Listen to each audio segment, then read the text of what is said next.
And Wednesday morning here on Birds 365, as we come to you on the JAKIB Media YouTube channel, Kracz and Johnny Mac getting back Yeah, at it how here about that, on a man? Joe Wednesday Kracz. morning. You just never know, Johnny Mac, when you will find a little nugget of surprise to begin your day. But Birds 365 in for Jody Mac, Joe Kracz here with you, at least to get us started and get underway. How are you today, sir? I'm doing well. Still got the Cal Ripken going, the Iron Man streak. Now I can give Jody Mack a little business when he does get on. So yeah, no, I'm absolutely. excited about that. Yeah, no, absolutely. And glad to be able to jump in instead of just absorbing and listening, Johnny Mac, to the show on a daily basis, just like our viewers do on the JAKIB Media YouTube channel. Now glad to be able to jump back in. I haven't been in the seat since the schedule release, and I don't know if anything has changed between the time that we sat down and did these big 3.5 hour schedule release event up till now. A lot of ground covered, including yesterday, which I may not be in the norm with this thinking, Johnny Mac, but I feel yesterday's conversations with the position coaches told us a lot, maybe more than we're paying attention to. Yeah, I agree. I mean, this is the first time we got to talk to the position coaches, Kracz. The offensive assistants were yesterday. Today, this afternoon, we'll get to talk to some of the defensive assistants. Jeff Stoutland was the only one who didn't speak. He's going to go with the defense today. But that, Jeff Stoutland essentially is the only guy we really know well. So we already kind of know his philosophy, his ability, what he wants to accomplish with what has been one of the best offensive lines in the NFL. Everybody else, man, new. Aaron Moorhead was here for a year under Doug Peterson. He was the other carryover on the offensive side of the staff. He's the receivers coach. But even so, we got a year. We don't know that much about him. You shift thinking with Nick Sirianni, who coached the position, wide receivers. That's sort of his background. Everybody has a background before they become a head coach in this league. Kracz, even the passing game coordinator, Kevin Patullo, coached receivers. So there's a lot of expertise at that particular position. And by the way, I think that's a good thing because, as we all know, what has been the biggest bugaboo of this team over the past certainly 2 years, the wide receiver position, and they have to get going in the right direction. Jamal Singleton, the new running backs coach, assistant head coach, really impressive guy, Kracz. You could see what the Eagles saw in him, former Air Force cadet. He went to the Air Force Academy. You could see sort of that military background in him, the structure, his ability to communicate with people. I think there's a lot of positive there. And I think he's going to be a good sounding board for Nick Sirianni as a head coach because got no experience. You're learning on the job. That's one of those jobs, in this politicized environment, Kracz, everybody argues politics all the time. My guy's has no experience to be president. This guy's not got no experience. This guy does, blah, blah. Nobody has any experience to be president until you're president. Sort of like a head coach in the National Football League. Nobody is ready to be a head coach in the National Football League until they get the job, and you sort of learn on the fly, learn on the job. I don't want to be repetitive, and you may have covered this with Jody Mack as the pre-camp of your visits to Eagles camp during the month of May. You had firsthand opportunity when you were allowed to be there to watch and look and see Nick Sirianni at work. You can compare him to many previous head coaches, Johnny Mac. What did that look like? Was Nick a fish out of water? Was Nick in control and in command? Was he feeling himself out? What did the process look like? No, I mean, look, when I say you don't have any experience being a head coach, it generally involves this stuff off the field. There's so many ancillary parts of that job that people don't even think about. And the one thing that every first time head coach has told me is, man, I didn't know how much other stuff I had to do. In other words, other stuff that didn't involve football. When they're on the field, they're like a fish in water. I mean, that's where they feel comfortable. And Nick's been around football practices his entire life. His family is a football family. His father was a head coach, obviously at a lower level. His brothers are head coaches. So he knows how to run a practice. He knows how to go about it. There's some competitive aspects. You know, you've probably seen Kracz, people talking about tetherball and competition and backpedaling races. So he tries to get guys involved, engaged. And by the way, I think that's a good thing because football practice is boring for those who don't know. I mean, if you're there, Johnny Mac, there is that need from the head coach. There is that need to be able to command a certain presence amongst everybody else that's there. Did Nick have that presence? That's kind of to be determined. I think he has the presence. My concern, he's a very energetic guy. When you talk to the Eagles players, that's the first thing that comes out of their mouth, not only about Nick Sirianni, but the coaching staff in general. It's very young. It's very inexperienced group. And I've said this earlier this week on the show, Krause. This is one of those situations. Everything in the NFL, let's be honest, everything in the NFL comes down to winning and losing. If you win, nobody's going to say anything. Nobody's going to say a peep. If you lose, you know, all this other stuff comes up. Perfect example of this is Carson Wentz. You know, nobody had a problem with Carson Wentz when the team was winning. All of a sudden, when they're losing, oh, he's aloof. He doesn't get everybody engaged. Well, he didn't change. He was the same guy from day one to the last day in Philadelphia. So it's always about winning and losing. My point with that is some of the out of the box stuff, the tetherball contest, the backpedaling races. You know, if the Eagles start losing, if they're 0-4, if they're 0-5, you know, some Debbie Downers are saying 0-6 because of the first part of their schedule. Then all of a sudden you're going to start hearing about that stuff. You're going to start hearing about, oh, this is a high school guy. This is rah-rah. This is that. But only if you lose. If you win, Krause, you can do whatever the heck you want. And people are going to say, wow, this guy's a genius. This guy's so innovative. So you kind of know how that works. It's Birds 365 with Jody Mack and Johnny Mack. Joe Krause sitting in for Jody Mack to kick it off on a Wednesday across the JAKIB Media YouTube channel. Shout out to everybody tuning in and being a part of Birds 365. The train keeps rolling forward, Johnny Mack, with Birds 365. I'll use just a minute to segue and let everybody know we've got a great lineup planned for the fall. Obviously, with Birds 365, your ability to cover the team from the inside and from the outside is going to provide for all of our subscribers of the JAKIB Media YouTube channel a real opportunity to get an inside look, get the real story, which is one of the reasons why I'm so excited to have you be part of Birds 365. Coming up a little bit later on in the first hour of the 2-hour program, Ed Kracz from Sports Illustrated will jump on board and we'll bring Ed into the conversation. I know you guys fondly refer to Ed as coming in out of the bullpen as the Mariano Rivera of Birds 365, but we'll bring him into the chatter as well.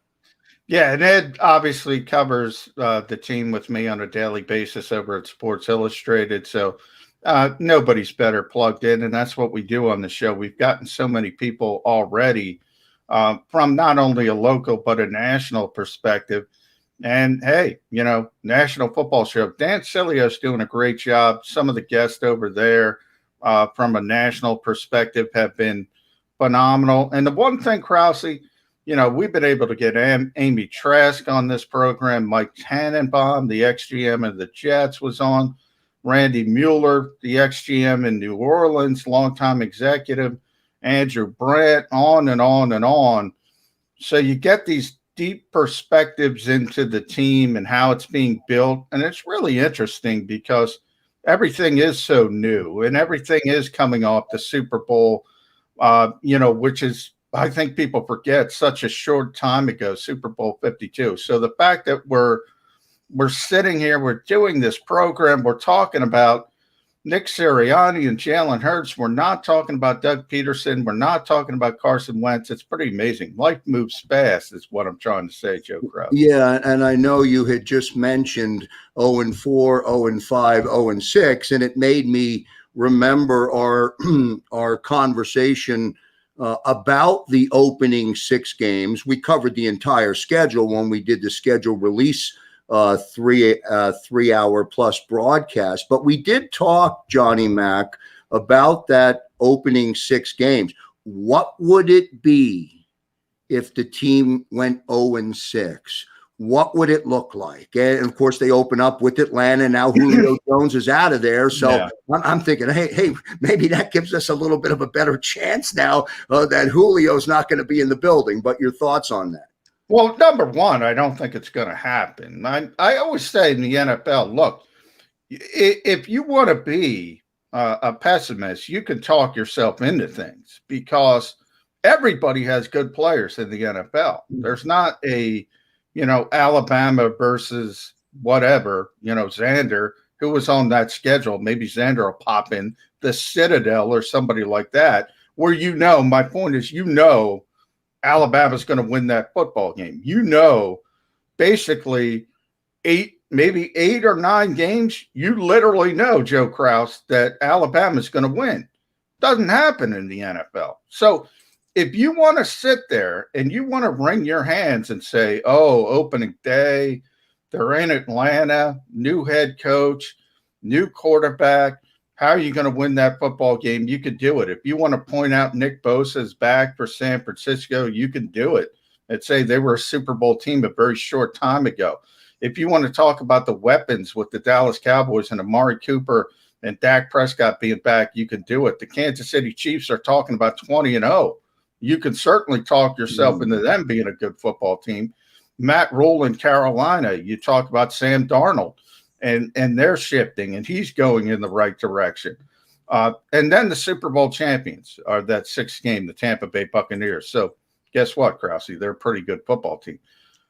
Well, when you say it, Johnny Mac, when you say it that way, yeah, that's my point. Oh, shit! Wow, we might be 0-6. I mean, I don't know. Do you say, is there somebody right now in Kansas City? Is there somebody right what now I'm trying to say. in Dallas saying, oh my God, Nick Sirianni's coming in. He's got this, he's got that. He's got a strong defensive front. He's got one of the best offensive lines in the, in the National Football League when they're healthy. Yeah.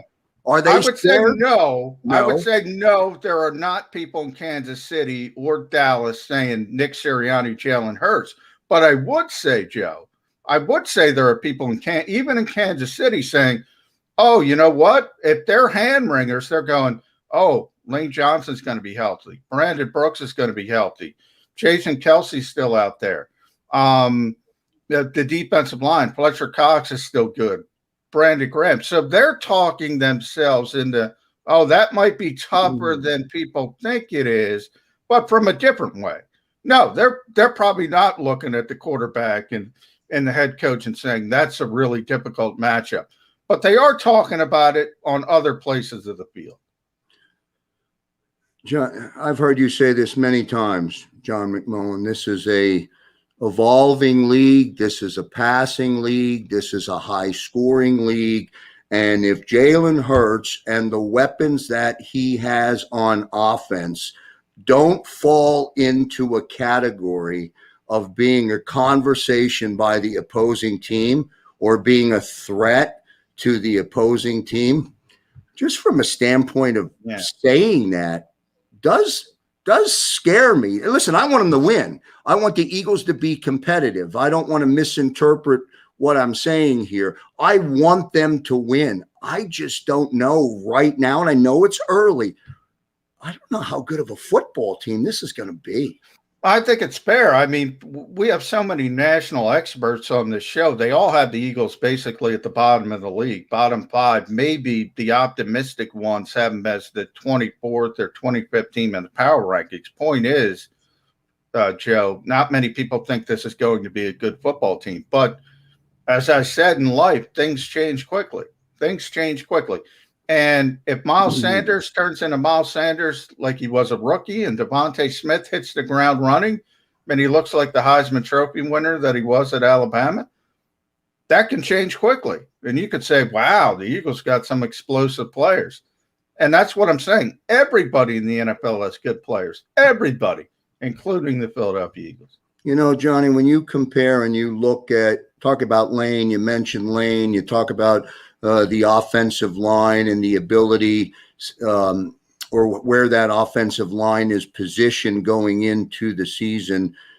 I go back to Carson's final year, and I don't want to get into a Carson Wentz conversation. I get it. But one of the issues that was constantly talked about was the amount of pressure that Carson Wentz was under. The amount of pressure that was coming from the defense. Will that be the same pressure on Jalen Hurts? And if the answer is yes, what does that mean other than perhaps Jalen can extend the play, a little better than Carson now, might be the same result. Well, I do think at times people are going to say the pass protection is not great for the same reason. You know, one thing Carson and Jalen have in common is they like to hold on to the football a little bit longer. They like to try to extend plays. And, you know, Frank Reich always told me the quarterback has a large impact on pass protection. In other words, you know, Peyton Manning, Tom Brady, quarterbacks like that, they're never sacked for a reason, because the football comes out of their hands. They understand there's an internal clock. I can extend plays, so I'm going to get the football out of my hand. Other quarterbacks, Deshaun Watson, Russell Wilson, perfect example. They get sacked a lot. Why do they get sacked a lot? Yeah, partially because they haven't had great offensive lines, but also because they hold on to the football and they try to extend plays. So you're going to get some sacks. So if you're just looking at, Jalen Hurts is going to get sacked, yeah, he probably is a little bit more than certainly the league average. Birds 365 with Jody Mack and Johnny Mack across the JAKIB Media YouTube channel. I already blew past my first break cue, Johnny Mack. We'll get to a commercial break. Back in a moment. I get scared sometimes. Of a lot of things. Joining in. Decisions. The dark. The dark. But I once heard someone say, But as I always say, it's okay to be afraid. As long as you face the fear. And keep moving forward. Wherever you are in life, count on the name trusted in insurance for over 80 years. Independence Blue Cross. The savoring taste of a good bag of beef jerky is so enjoyable at any time of the day, as long as you can find it. Here's what we suggest. Pure Bull Beef Jerky is our answer, and soon it will be yours. Locally produced in the Philadelphia region, this high-quality, healthy protein snack is easy to secure. Go to steersnacks.com, and you'll see hot garlic, tropical heat, Pure Bull dry rub, and our favorite, Huck and Fod. What's that? Huck and Fod. Go now to steersnacks.com. Welcome to the Wildwoods, the perfect place where you can safely do everything or nothing at all. Catch a wave, take a nap, go for a drive, grab a bite. It's your vacation, and we're doing everything we can to make it a safe one. The Wildwoods. Your vacation, your way. The International Brotherhood of Electrical Workers, Local Union 98, is a proud sponsor of The Labor Show with J. Doc and Krause every Saturday night from 6 till 8 p.m. IBEW Local 98's highly trained and superbly skilled electricians are the best in the business, setting the highest safety standards in the electrical industry. So when you're planning your next industrial, commercial, or residential project, choose an IBEW Local 98 union contractor. Learn more at ibew98.org.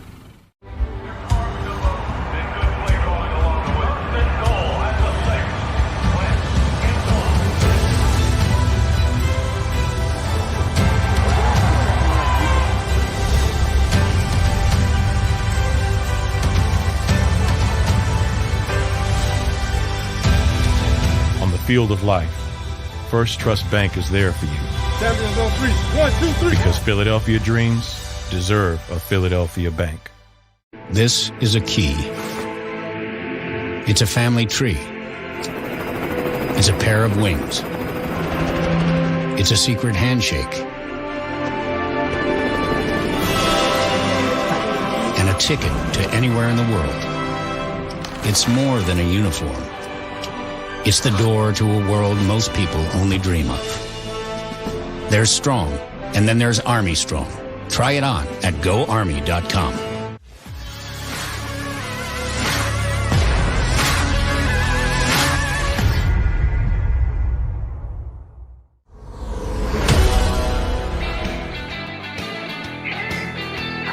All right, here's a bit of a surprise. You guys get stuck with me now for the next hour and 40 minutes. Here on Birds 365, one of your M's, Jody Mack, just hopping in. Damn, I couldn't tell you the last time I overslept for anything. I mean, it's been years since I last overslept. I never put my alarm on last night when I went to bed after getting off the air on WIP after a Phillies loss and a Sixers win. It was actually a pretty good night, more good than bad. Yours truly went to bed and I woke up 12 minutes ago, whatever that was, and set it up here as quickly as possible. My apologies, John McMullen. Thank you very much, Mr. Krause. And how are you today, Mr. Krause? Hey, Jody, all good. Listen, all good. Things work out sometimes for a reason. It gave me an opportunity before I exit off the show to at least put out there, and we'll follow up as Birds 365 rolls on with the details. But we will be sending to Atlanta. We will be sending one lucky winner, one lucky fan from Birds 365. We will be sending them down to Atlanta for that opening game in September. More details to follow on how you can get engaged to win those tickets. But we're going to give away a pair of tickets for the opening game, hotel accommodations, all kinds of good stuff coming up. And on that note, I'll turn the show back over to all of the experts, Jody, John, and Ed Kracz, joining you now. Thank you very much, Krause. And if you do win and you get to go to Atlanta for that opener, Krause promises not to make you wear that hat. That one was a little loud. I'm a Kanga guy too, but that just got up. You're not can't be jumped. Yeah, that's hurt my eyes a little bit. That 15 minutes after rolling out of the sack. John, good morning. Thank you very much again. I apologize. Ed Kracz from SI, our favorite guest, is with us. Ed, how was your night? Not as late as yours, apparently, Jody. But listen, I love that hat Krause had on there. That to me is a silver lining for you sleeping in, Jody. We would not have seen that hat here on Birds 365 had you been on time. That is a good point. That is a good hat, Ned. You mentioned that Atlanta trip. No Julio Jones. And maybe you can kick Trae Young in the shins if you're a Sixers fan. I'm guessing you were watching the Sixers last night. That's my guess. Yeah, I absolutely was. And listen, this Atlanta team's tough. I mean, they gave the Sixers all they can handle for 4 quarters. And if not for Shake Milton, that game might have had a different outcome. I mean, I know Embiid had the 40 points, but man, Shake came in. They just fallen down by 1 point. And he came out firing. It was great to see. But I think it's going to be a fun, entertaining series. I think it's going to go 7 games, to be honest. I think we all knew it was going to be a Shake one. So I'm going to ask Ed Kracz and Jody McDonald, your favorite Shake? Shake Shack? Shake and Bake? Shake Milton? Wow. Which one? Or it could be something else. Favorite shake? I got one. Shake. I got one. McDonald's shake. A friendly fribble has always been my favorite shake. Outstanding milkshake at Friendly's. You got to get the sprinkles put in before they actually do some people like sprinkles on their shakes. I like it chopped up. You got to tell the person, and you sit there and explain it, and they look at you like, yeah, what kind of customer are you? Are you going to tell me how to do my job? Yes. Put the sprinkles in before you actually start the shake. Yeah, I'm a shake snob, as you're finding out. I apologize for that, too. First, I show up late, then I prove that I'm a shake snob.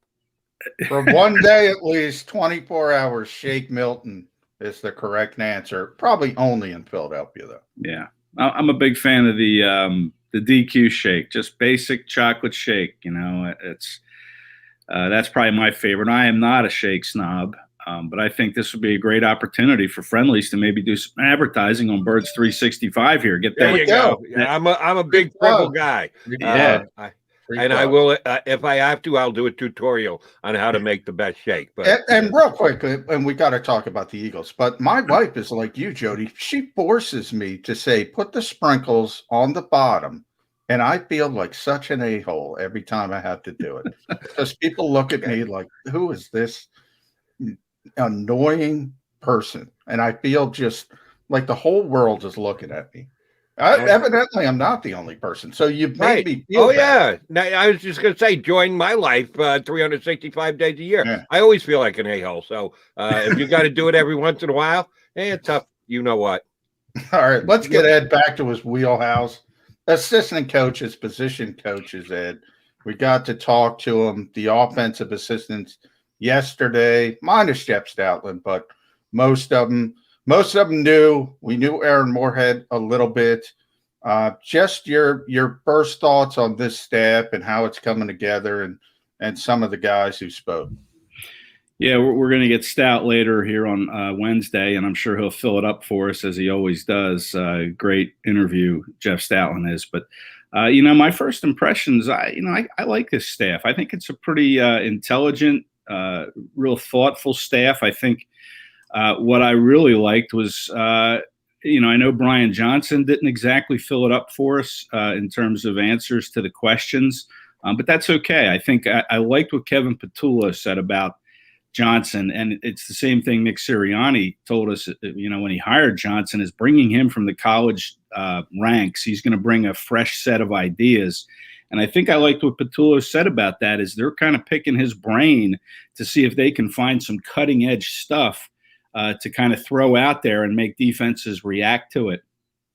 Because Petullo said, when you can find, cutting edge type of things that defenses haven't seen before, then that gives you an advantage, and that makes them have to adjust and kind of catch up to what you're doing. And I think they're kind of relying on Johnson in that department, is to bring some kind of fresh ideas from college to maybe introduce some things to the Eagles offense that NFL defenses haven't seen. We'll see what that's going to be. But overall, I thought the staff, to me, the 5 assistants that we got yesterday impressed me. I think it's a smart group. It's a young, enthusiastic group, and whether or not they can coach on game day and make the in-game adjustments, we're going to have to wait and see about that. But my first impressions of these guys they gave us on Tuesday were pretty good, I think. Let me ask either of you guys, since you're both beat guys, I'm not. This is year 2 of you guys having to do your job virtually. I don't remember this particular day last year where they made all the assistant coaches virtually available. This had to be a little bit of a different experience for you guys. Years gone by, you just try and grab them outside the locker room. You set something up if you can get a one-on-one with them. But this is a little different than anything you've ever done before. Are the Eagles? I'm sure the Eagles are trying to be courteous and they're trying to let you guys do your job. But why do you think they decided to make this time of year the time for you guys to have access to their assistant coaches? Well, that Ed explained, but they always have these days. Typically, we don't get to talk to the assistant coaches coming off the field or anything like that. So generally, pre-pandemic days, we would have them all at one time in the facility, in the indoor bubble or next to the practice field, and we'd get them all in one day, maybe offense, defense split. And last year, they did the same thing via Zoom.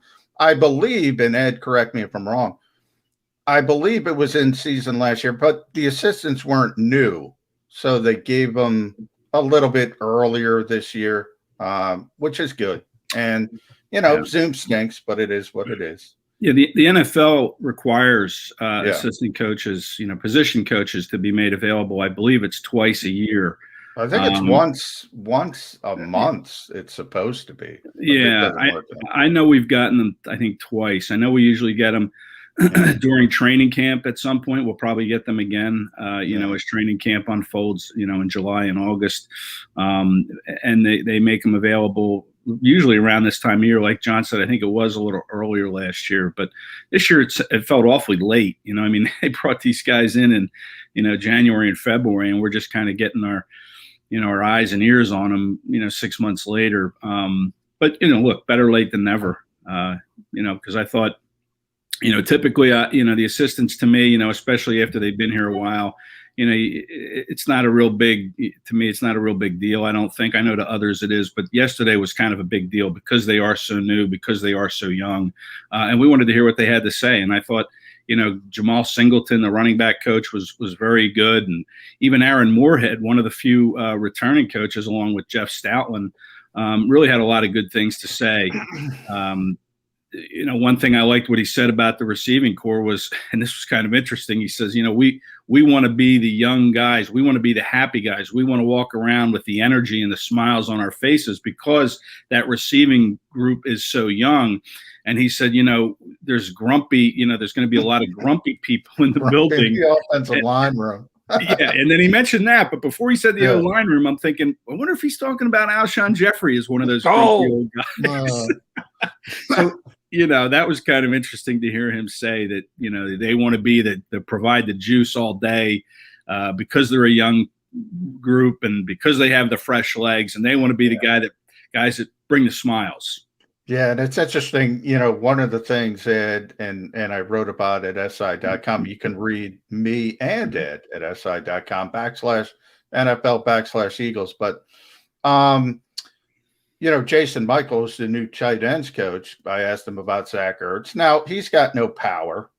He's not no assistant coach in this league is really involved in player personnel procurement. But I found it interesting that he wants to keep those avenues of communication open, Ed, just in case. We're here. Jody likes to say, where are we, Jody? June 9th.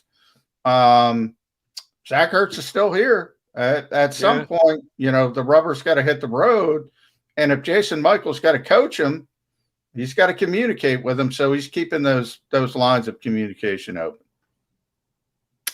Yeah, I thought it was a good question. No doubt. I mean, it was interesting to hear him say that he's keeping those communication lines open. And, exploring that tight end position even further, everybody talks about this cornerback 2 position. Who's going to play cornerback 2 behind Slay? I mean, I think a very underrated or, kind of an unsold storyline so far has been the backup tight end. I mean, who is going to fill that role behind Dallas Goedert? This team wants to play some 12 personnel, not as much as Doug Peterson and his group did, but Nick Sirianni played 12 personnel in Indianapolis, had some good tight ends there. But who's going to fill that number 2 tight end role behind Goddard? If it's I not hope it's Tyree Jackson. I just want to see it. I want to see that guy on the field. It is amazing just to see him there on the sidelines. We were there, was it Friday? Last Friday for the OTA practice. Man, he is big, Ed Kracz. 6'7", about 250, 255. And they say Dallas Goedert is 6'5", and I've stood next to Dallas. He looks every bit as 6'5". He dwarfed him. If they say it's only 2 inches, he looked like his little brother type of situation. Now, I don't think he's going to be on the field. He used to play. And by the way, I can't imagine this guy playing quarterback. Jody, you watched him play quarterback. Yes. Imagine that guy playing quarterback. the size of that position is so intriguing to me. But yeah, he's not going to be Zach Ertz. So I'll get the platform back to you on the backup tight ends. He did a great job of shedding tackles when he would drop back for Buffalo. He was that big as a quarterback, pretty inaccurate with his arm, and that's why he didn't make it in the league. But if you tell me he's added at quarterback, I guess he probably played at 218, 220. He wasn't 240 or 250, so he's put on weight to become a tight end, but he was that big. I did watch him play at Buffalo. Here's the tight end question I got for you, Ed Kracz. Will you keep throwing this guy's name out there and the Eagles don't end up making any move? Well, Richard Rodgers was pretty good last year. He did a nice job as the TE3 coming off the bench and filling in when guys were hurt, either Goddard or Ertz in front of him. We're all waiting for a cornerback signing. Yeah, there's a good chance there'll be another tight end signing. None of the assistant coaches gave you any hints as to when we could be seeing that, right?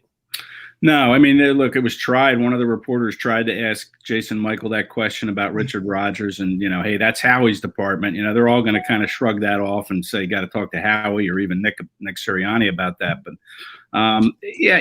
Rodgers did do well. Clearly last year when both tight ends were hurt, Ertz and Goddard weren't around for a couple games. And, Rodgers stepped in and did well. He's got limitations for sure. I think the Eagles right now would kind of prefer to see once camp starts what they have behind him. I'm sure they already have some kind of ideas in their mind, and maybe they do feel at this point that we need another tight end. So let's keep our eyes open over these next few weeks to see what we can do. But Tyree Jackson's not going to be the answer, as tall as he is. And I noticed that at the first practice, guys, when they rolled out the OTAs first day, I'm just looking at this guy, and he's wearing, I think he's number 80, and I'm looking at my roster. I'm like, who the heck is this guy? I'm there, and Tyree Jackson. So, he's certainly an eyeful when you see him. He's a big dude. But, Jason Michael said, look, there's a lot for him to learn, just coming out of a stance, left-hand stance, right-hand stance, learning how to run a pattern. He's a work in progress, and he's practice squad at best, in my opinion. I think maybe someone to keep an eye on is this undrafted free agent, Jack Stoll, who Jason Michael talked about, really liking his football IQ. He's a good blocker. He did a good job at Nebraska. So maybe Stoll is going to be this guy that they think enough of that maybe he can kind of give him some snaps as the backup, tight end. I don't know. You wonder about Hakeem Butler, someone trying to make the transition from wide receiver, another really big guy, about 6'5". But can he block? Because I think the backup tight end's job in this offense is going to be a lot of run blocking, in my opinion, and maybe going out for patterns. But I think this backup tight end's going to need to know how to block. And I'm not sure Butler can do that. Maybe Jason Kroon can. He's been around a little bit, but Jack Stoll, to me, he's done it at Nebraska. He could kind of be the front runner to be the backup tight end at this point. Yeah, I agree with you. I actually wrote about Jack as well about a week or 10 days ago, Ed, and I think he's a front runner too. It's hard to talk about an undrafted guy as a front runner, but the people on here, you're right about Tyree Jackson. That was kind of tongue in cheek, but I do look at Logan Thomas in Washington and say, that's the template. That's what they're going for, but it's going to be a multi-year process if it works to shift over to tight end. More important part, which I think you hit on, look, the reason they want Dallas Goedert, he's a great blocker, but they want to take advantage of him detached from the formation as a receiver. To do that, you need a blocker. So I think you're on to something with Jack Stoll because he's capable of doing that. I do want to shift to Jamal Singleton because to me, and I told you this off the air, he was the most impressive guy to me. My biggest concern about Nick Sirianni, and I've said this pretty consistently, if you look at Sean McVay in Los Angeles, they gave him Wade Phillips to start. If you look at Matt Nagy in Chicago, they gave him Vic Fangio to start. You always have this, Matt LaFleur had Mike Pettin. You always have this veteran sounding board. And maybe Jamal Singleton isn't a former head coach or people look at him as a future head coach, but he's a guy with some experience, and he just commands the room. It's a Zoom room, but I'm really impressed by that guy. Did you get some of those same feelings about Jamal Singleton? Well, I did. And, he's got the assistant head coach role, and whatever that is. He was asked exactly what's that going to entail, and he really didn't have an answer for that. I guess they're still kind of, feeling along what that role is going to be. But, you're right. I think he will be a sounding board. And, you mentioned those coaches with their veteran sounding boards. I mean, Peterson had Schwartz, back the past few years. But, I was impressed with Singleton. I mean, he's an Air Force graduate. He's a bright guy. He's been around the league for a number of years, coaching running backs. And I love that drill that he put that drill was great too. Yeah. We saw that Friday at the link. They had that series of dummy bags laid flat, and they gave the running backs the ball with a cord attached to it. And they had the running backs had to run that circuit through the bags, showing their footwork. And all the while, Singleton would try to yank on that cord to pull the ball out of the running back's And hand. by the way, and on the back end, they had that kid behind with a boxing glove on a stick, prodding him as he's doing it. I thought it was great. And a lot of guys, guys didn't make it through. And if you fumbled the ball or the ball bobbled, you had to start over. And Sirianni was standing right there watching it, and it was right in front of us. Yeah. I shot a lot of great video of it that's on our site. Yeah. But yeah, they'd have to start over. If Singleton would pull that ball and it would bobble or come loose, start over. And Sirianni's like, lock that elbow. You have to lock that elbow. But I like how they're preaching the fundamentals and technique. That's what this whole 3-week OTA period was about, was fundamentals, technique, improving the craft. You could argue that, it would have been nice to get some team drills in there. To see how they perform in 7-on-7s, 11-on-11s. But, apparently that's going to wait until training camp. Whether that's right or wrong, I don't know. It remains to be seen. Hey, before you jump in, Jody, real quick, because I want to talk about that drill. I don't notice it. If you saw Elijah Holyfield, who's Evander Holyfield's son, for people that don't know, really powerful guy. He was the only one who could hold on to the football. But I don't know if you noticed that his eyes kept going down, and he was looking at the football, trying to hold it into his big, powerful arms, which he could do. But Singleton was right on him. He's like, you got to have your eyes up or you're going to get whacked. And the minute he put his eyes up, he'd lose the football. So I just thought it was a phenomenal drill. And I'm in love with Jamal Singleton. Platonic love, but I think he's a great coach. Yeah, I'm in love with Elijah Holyfield. I mean, last year I was screaming for them to give him a chance. I would like to see what he can do as that short yardage type back, that big back that can hammer, between the tackles. Whether or not he ever gets the chance, who knows? You certainly didn't give him a good endorsement there with, him with his eyes down. I didn't notice that. That's good eyes by you. I didn't see that part of the drill, but I guess, he's going to have a hard time making the team. A lot of competition in that running back room. Yeah, I'd be shocked if Holyfield makes it this year. Sorry to say, Ed, but I know. I want to go back over to the defensive side of the ball. Again, you guys talked to assistant coaches only yesterday, not the coordinator. Jonathan Gannon wasn't there. He's been a very interesting guy, and you guys have seen the minimum amount of workouts and gathering time that you have. We still don't know what kind of system that he's going to run. And I don't think we will know until Eagles get out there, shoot. I don't know that we will through preseason. They might try and just keep everything under wraps until the regular season actually hits. Did you get any more hints from what Gannon's system is going to look like from any of the defensive assistant coaches that you got a chance to talk to yesterday? Well, we didn't get them yesterday, but I'll get in. Yeah, we'll get the defensive guys later. But yeah, Gannon spoke last week, and the players really haven't hinted at anything, and Gannon certainly didn't. And I think they're just kind of trying guys out at different spots. Like we saw Avonte Maddox, right, John, line up at safety during one of the practice sessions. So I think, what they're trying to do is they're trying to look at guys in different spots. And of course, they've got video all over the field to film practices, players. So now they're going to take what they put together these 3 weeks, and I'm sure these assistants are poring over that tape to see what guys do well, and then probably going to decide on what system they're going to play. I certainly don't have any hints. I mean, maybe John does. I think you look at, the past, and obviously Mike Zimmer was a big influence on Gannon. So you have to maybe look at some of Zimmer's, past defenses and his philosophy. And I think, John, you wrote about this recently. That's kind of all we really have to go on, I think, is that resume of Gannon working with Zimmer, and the defenses he crafted and the philosophies that Zimmer uses. But as far as what the Eagles are going to play specifically, I'm not sure, they know at this point. I think they're still kind of looking at what they have on hand, because they're on record as saying, we're going to put our scheme together with the players we have. We're not going to try to have a scheme and fit players into that scheme, kind of like Jim Schwartz did. And why you saw some guys like an Eric Rowe, a second-round pick, kind of fall out of favor.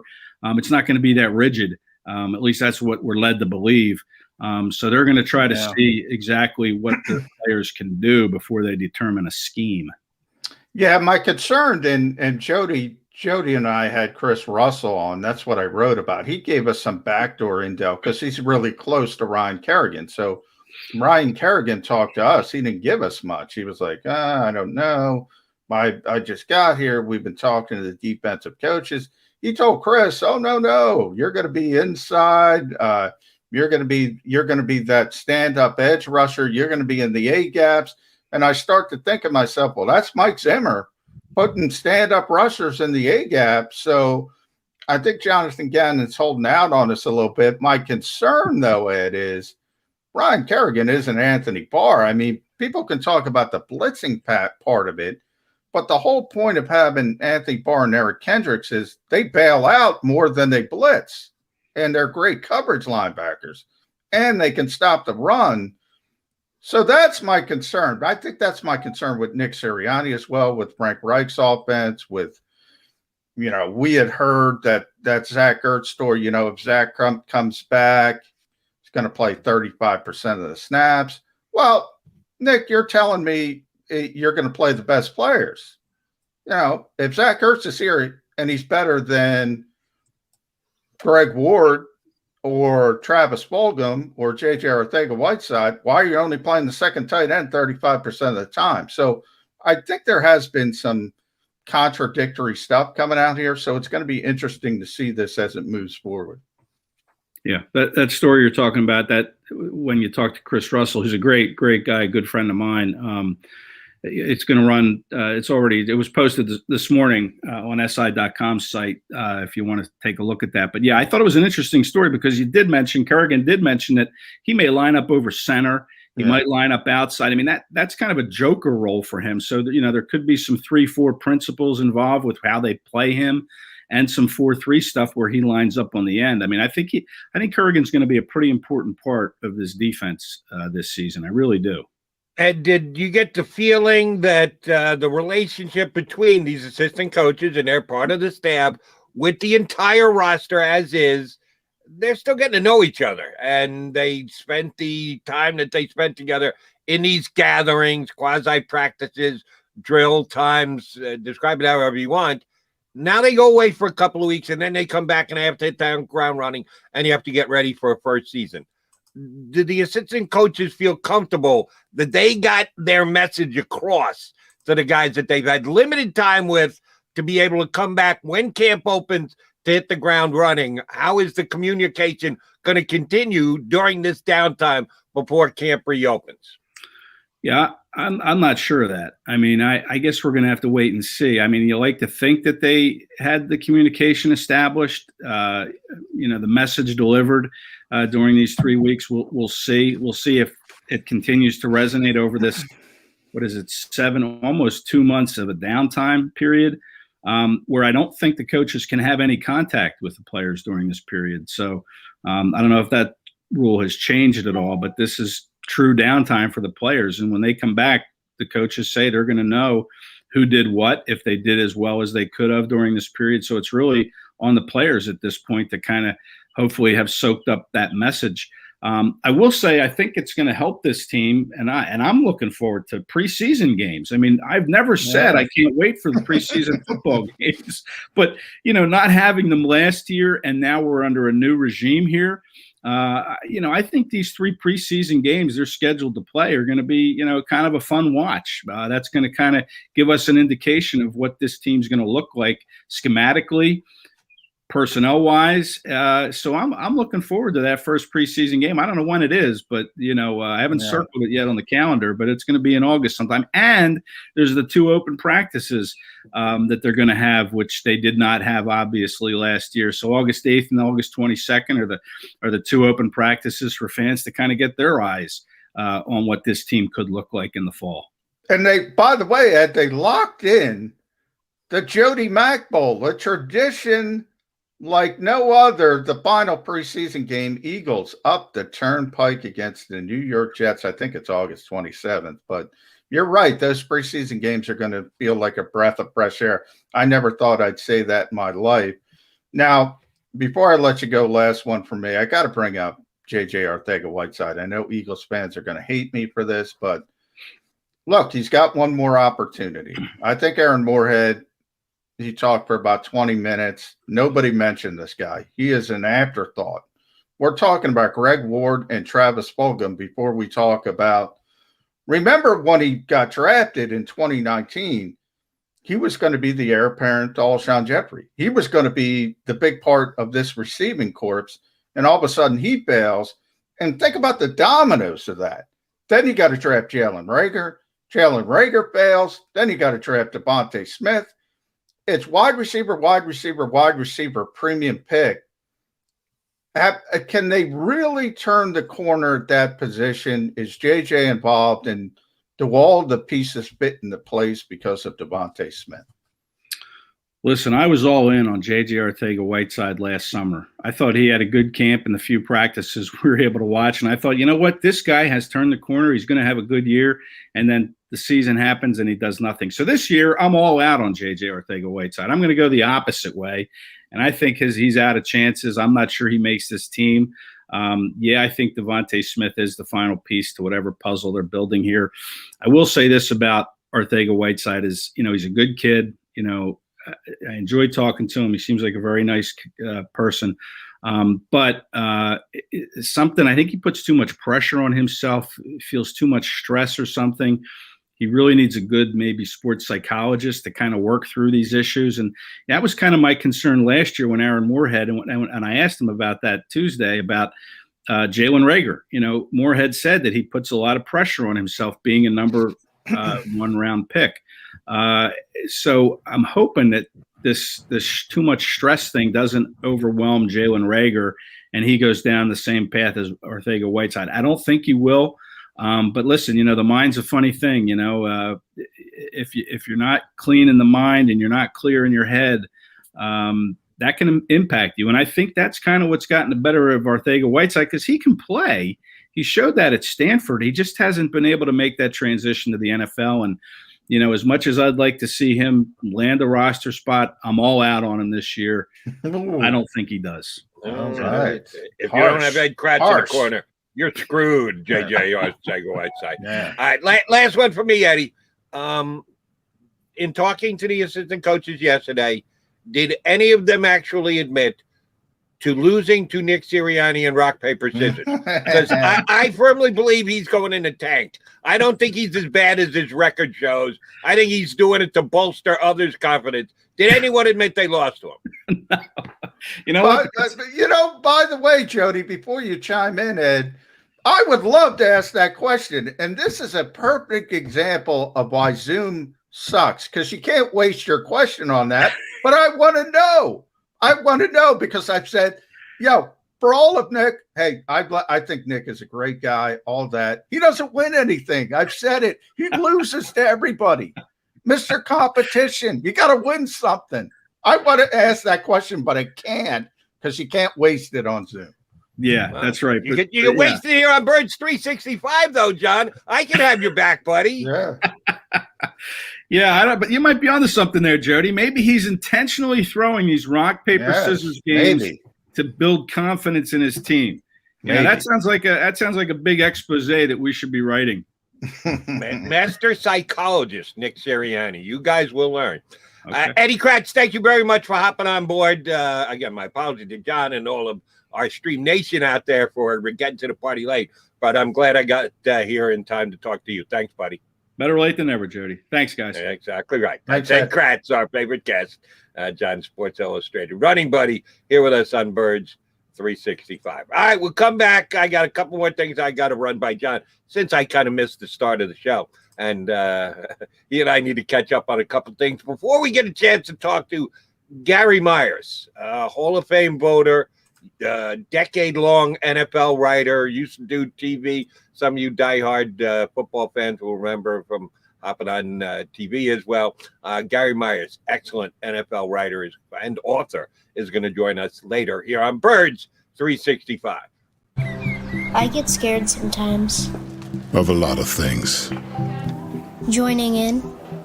Decisions. The dark.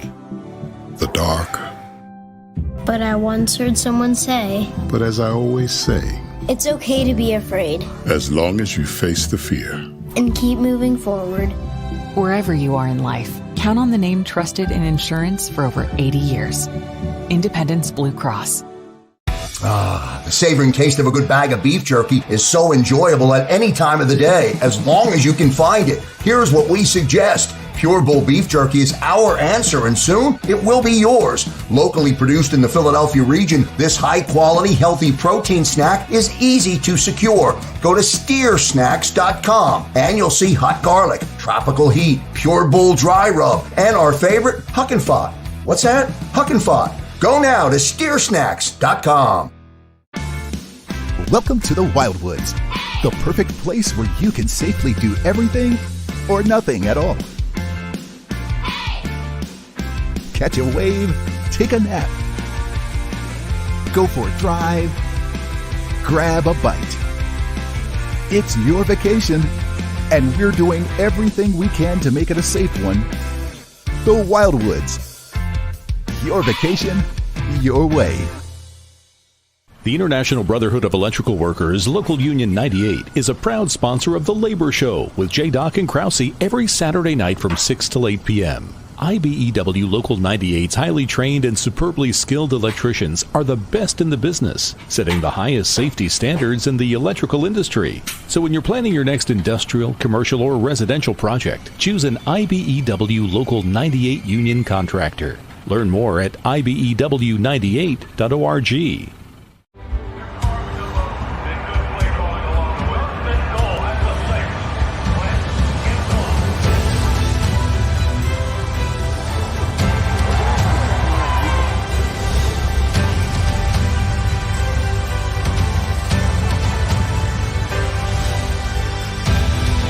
On the field of life, First Trust Bank is there for you. Champions on three. 1, 2, 3. Because Philadelphia dreams deserve a Philadelphia bank. This is a key. It's a family tree. It's a pair of wings. It's a secret handshake. And a ticket to anywhere in the world. It's more than a uniform. It's the door to a world most people only dream of. There's Strong, and then there's Army Strong. Try it on at GoArmy.com.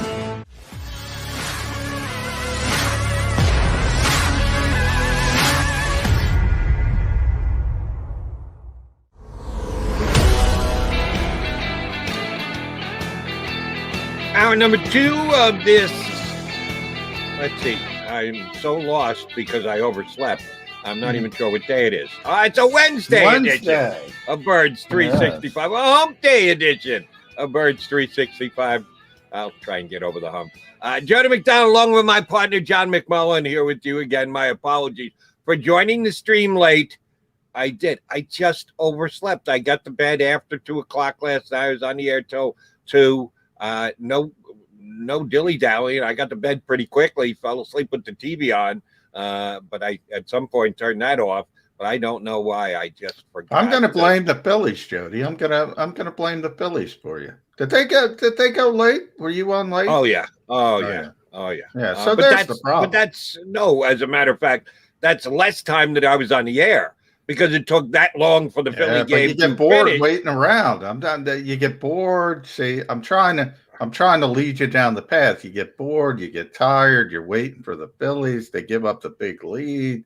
I appreciate the attempted helping hand you're giving me here, John. But no, this is on me. This is my fault. I take all the blame. But it was nice to be up till 2 o'clock talking about the Sixers. We were able to move off the Phillies quickly enough because the Sixers had as good a win as they did. They had in Game 2 to get that series even at 1-1. But prior to the Sixers, prior to the Phillies, you know what I did yesterday, J-Mac? And I don't even know why I did. Well, I know I did it because we had our buddy Rick Saratella from NFL Draft Bible on yesterday. I went down a bit of an Eagles draft rabbit hole. Oh, that could be an ugly thing. Yeah, you mentioned when we had Rick on that all of the mock drafts that you've seen have the Eagles with their own selection, not the one that they got from the Dolphins. Most mock drafts have that in the high teens. Not the draft that they could get from the Colts. Most of the mock drafts I've seen have that in the 20s. No, the actual Eagle pick itself will be a rather high pick. Some had it as high as number 3 overall, 4, 5, 6. Not what Eagle fans want to hear, but that's what mock drafts are all about. You got to make a projection on what team is going to be picking where. They all had Eagles. I don't think anyone had them higher than 7th. I think that might have been the highest number that I saw. And oh, by the way, I got to give you the name of this draft. If you want to write this one down, Eagle fans, I'd never been there before. NFL mock draft database.com. Now that's a hell of a name for a website. I had never seen this before, and I just came across it when I was going from one website to the other. NFL mock draft database.com. And they have access to about 75 mock drafts. You can just go from one to the next one, to the next one, to the next one, to the next one. And that's what I did for an hour and change yesterday, going through it. I will say this. Not every Eagle mock draft had Eagles taking a quarterback. I'd say right around half, maybe more than half. I didn't go down. I didn't count them. I wrote down about 1, 2, 3, 4, 5, 6, 7, about 8 or so. And again, at NFL mock draft database.com. You get about 75 of these. If you got an hour to kill, Birds fans, you got nothing better to do. Go through this and see exactly who they have. Pro Football Network had the Eagles taking the cornerback that Rick Saratella told us about yesterday. Khair Elam from Florida had him going number 4 overall. Damn. Wow. That's high. They're big fans. CBS Draft Wire had Derek Stingley, the cornerback from LSU, who they're certainly leaning toward quarterback. CBS had them taking a defensive end from Purdue, George Cardiffus. I got to learn how to pronounce all these names. These kids I haven't seen play yet. Tankathon had Spencer Rattler. I think Ricky had him going number 1 overall. Number 1 overall. Think, had him falling to 6 to the Eagles in Tankathon. NFL Spin Zone. There's that Carson Strong that Saratella had going quarterback there. Walter Football. Are you a fan of Walter Football? No. I've been going to that website. I guarantee you a minimum of 10 years. I think it's probably longer than that. I think their draft coverage has been pretty damn good on the web for the last 10 years. So I'm a Walter Football fan. They had the Eagles taking Spencer Rattler as well at number 4. So some had Spencer Rattler falling to the Eagles. Here's one that I just didn't understand. Who's our friend at Pro Football Focus? Brad Spielberg. Our cap guy, Brad Spielberg. Yeah, Brad's been on the show. I don't know who is their main draft guy. Probably Sam Munson, probably, I'm guessing. Okay. But Pro Football Focus has the Eagles taking a quarterback. I think it was at number 5. I didn't write it down. Somewhere thereabouts. Emory Jones from Florida. Yeah, a lot of people have him as a top 10 pick. He's barely played. That's a big projection. People think he's going to be a superstar. They see that Florida offense, By the way, Brian Johnson was a part Yeah, I was of going it. to say Brian Johnson. Is that what Yeah. he's doing to take 1 + 1 and add it up to 2? That's because of Brian Well, Johnson. I think Henry people- Jones is going to be their quarterback. Yeah, exactly. People look at, he's going to take over that offense, how explosive it was. It's still expected to be explosive, and those guys tend to. That's the difficulty. I mean, that's the evaluation part of it. So I've seen his name a few times. But I will say this, and I'll tell you why everybody who didn't have the Eagles picking a quarterback is wrong. There's two parts to this, Jody. If you're that bad, that means you had a bad season. That means the quarterback didn't play well. That means you're taking a quarterback. So the evaluation part of the Eagles are going to be a bad football team, which we've talked about a lot, I don't think is necessarily true as much as most national people. We'll talk to Gary about that as well. As you've seen, most national people, their power rankings have the Eagles, maybe best case scenario 24, 25, somewhere in that range. Look, if you're going to be a top 10, position in the draft, you're coming off a bad season. If you're coming off a bad season, pretty good indication the quarterback's not going to have a great year. And therefore, the Eagles are going to come to the conclusion we have to get a quarterback. Now, maybe they get it somewhere else.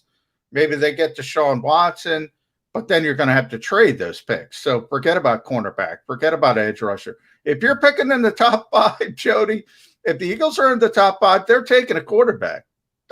There's no other avenue it can go because they will be coming off a terrible season. Understood. And for the most part, agreed.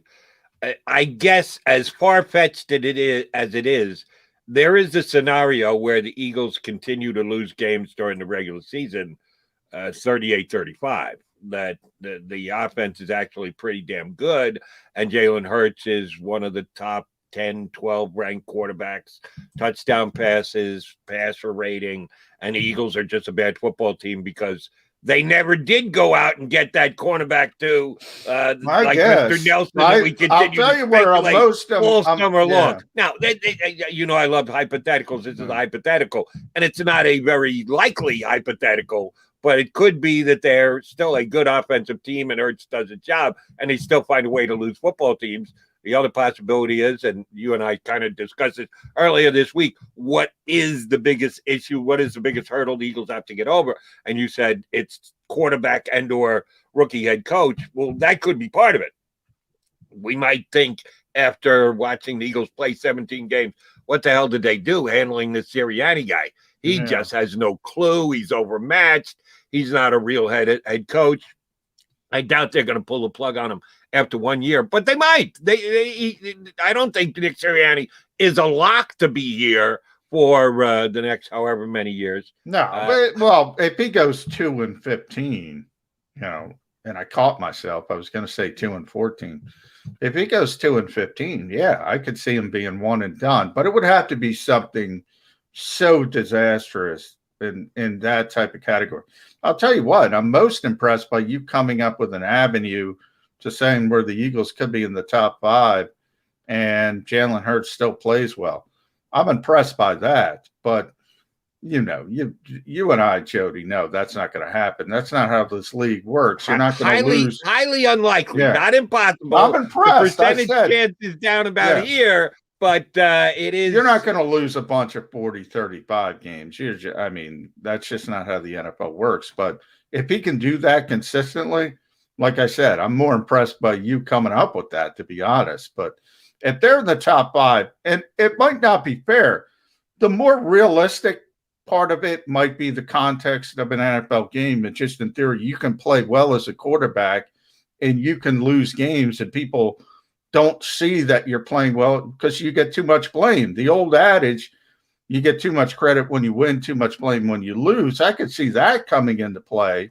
You can put a lot of context in it and say Jalen Hurts isn't the problem with this team, but it just doesn't work that way. I wish it would, but it doesn't. And here's another aspect that scares me, and sorry to say, Eagle fans, it should bother you and scare you too. If the year doesn't go well, if Jalen Hurts isn't good enough to project as you're starting going forward, and the Eagles have to use their pick, because yes, the Eagles right now have a very good chance at having 3 first-round picks in this upcoming draft. I would be willing to bet good money that their own pick will be higher, as in coming earlier in the draft, than either the Dolphin pick or the Colt pick. But if they use it on a quarterback, they're more married to that guy. Remember, Jalen Hurts was taken mid to late second round. You give him a shot, doesn't work out, you got to move on. It's a loss, but it's not that big of a loss. When you take a guy in the top 10, top 8, top 5, depending on how bad the Eagles season really is, once you call out that quarterback name, he's going to get a shot. It's not going to be just a 1 year and we'll flip it again and go quarterback again in the 2022 draft. No, they're going to give that guy a chance. They'll be willing to move on from Jalen Hurts going into his 3rd year. They're not going to be willing to move on a quarterback taken in the top 6, 7, 8 draft overall after just 1 year. That's not happening. So they better get that one right, because we could be looking at some mediocre quarterback play for X amount years in a row. Carson's bad year. Jalen's not good enough to win the job year. The new quarterback drafted high in the draft year.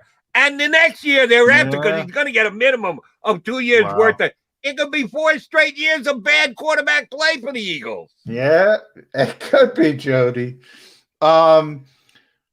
You're right with what you said. Things have sped up. We've talked a lot about this, Mike Tannenbaum being the latest. Things have sped up when it comes to quarterback evaluation in this league. And you see it with Carson Wentz and Jared Goff, and before them, Jameis Winston, Marcus Mariota. The Jets are probably the best example. I mean, they're drafting top 5 with Sam Darnold. Then a couple years down the road, they're drafting top 5 again.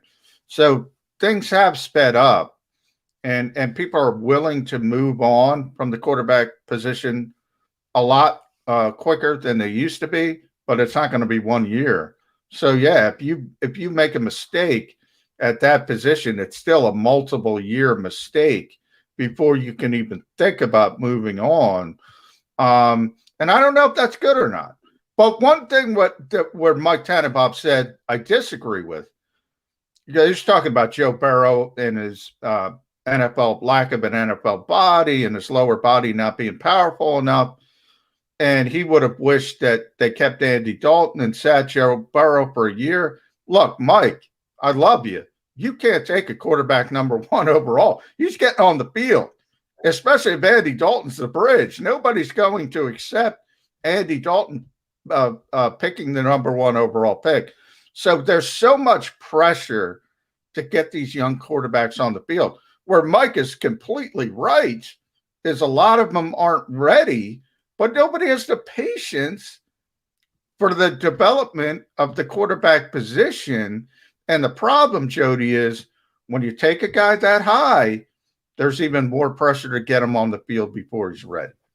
And I'll be honest with you, and I do. I follow college football because I like the sport, because I like to see the competition for a championship, to try and balance the recruiting and who's going to be the best team and the different fan bases, doing my national show on CBS Sports Radio. I truly do enjoy Saturdays in the fall watching college football. But I always do have a half an eye on how I think the college player is going to become a pro player. It's not just purely watching college football because I like college football.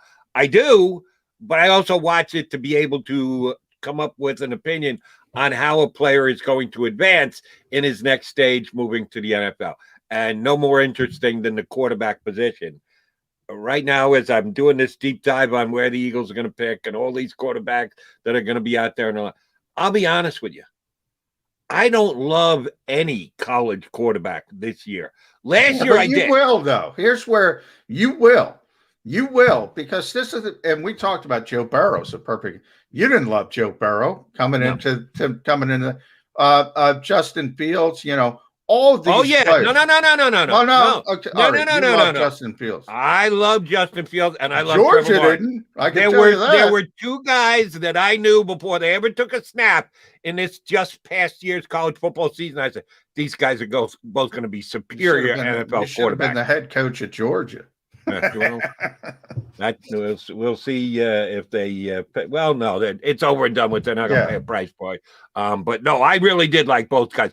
And oh, by the way, Fields had had a phenomenal year at Ohio State. It wasn't like I'm talking about when Jake Fromm beat him out.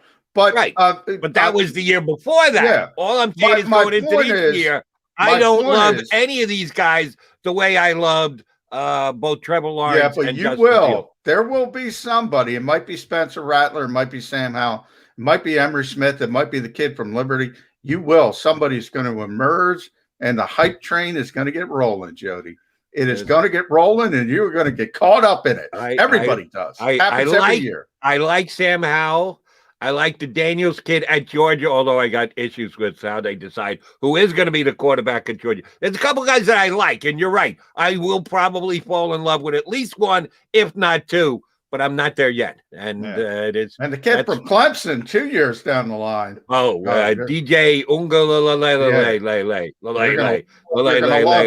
I got to figure out how to pronounce his name because he's going #1 overall. I'm already predicting that a couple years down the road. You know yours truly is already on the record doing that as well. And I saw one of these mock drafts, they didn't have him as the #1 draft pick for the 2023 draft. And I said, well, this one's useless. This is right. If they don't already have him as the #1 pick, I'm not going to give them any amount of my time anytime soon.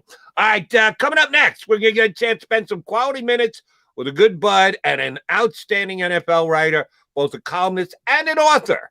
And oh, by the way, he's a podcaster these days. Gary Myers is going to join us next here on Birds 365. I get scared sometimes. Of a lot of things. Joining in. Decisions. The dark. The dark. But I once heard someone say, But as I always say, it's okay to be afraid. As long as you face the fear. And keep moving forward. Wherever you are in life, count on the name trusted in insurance for over 80 years. Independence Blue Cross.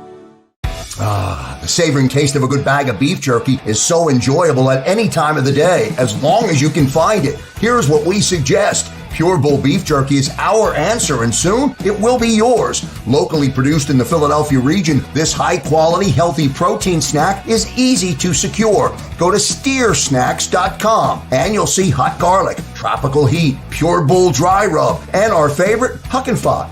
What's that? Huck and Fod. Go now to steersnacks.com.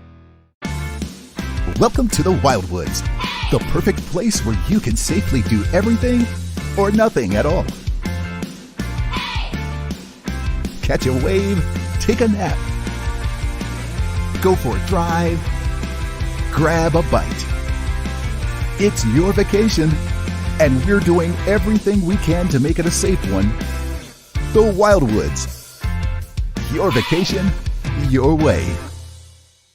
The International Brotherhood of Electrical Workers, Local Union 98, is a proud sponsor of The Labor Show with J. and Krause every Saturday night from 6 to 8 p.m. IBEW Local 98's highly trained and superbly skilled electricians are the best in the business, setting the highest safety standards in the electrical industry. So when you're planning your next industrial, commercial, or residential project, choose an IBEW Local 98 union contractor. Learn more at ibew98.org.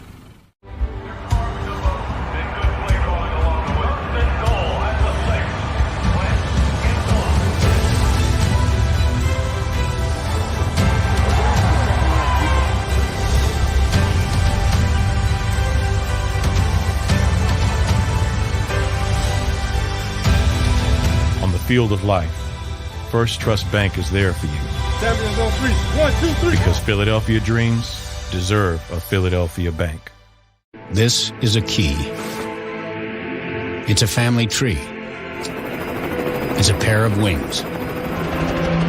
It's a secret handshake.